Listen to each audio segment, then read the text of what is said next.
Wenn deine Freundin beim Rambazamba nach oben geht, hast Haut nicht hin, weil's nix gespielt. du als Mann eine Aufgabe. Ne, kennen wir vielleicht? Die meisten Typen liegen da einfach so Augen zu Was soll ich denn sonst machen? oder Augen auf und starren dich an. Willst du angestarrt werden, während du oben bist? Und dann, wenn du deine Augen zu hast und du dir irgendwas vorstellst, wie es gerade ist, dann sagt sie zu dir, ja, jetzt kann aber sein, dass du gerade an anderen denkst.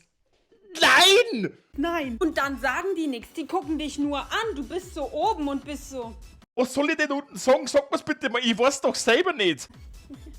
öfter hier. Ja, ich bin eigentlich schon öfters da. Erstmal Hände, du hältst sie fest, du fasst sie an. Ja, okay, ich klang's überall an, ja. Dann gibst du ihr Komplimente.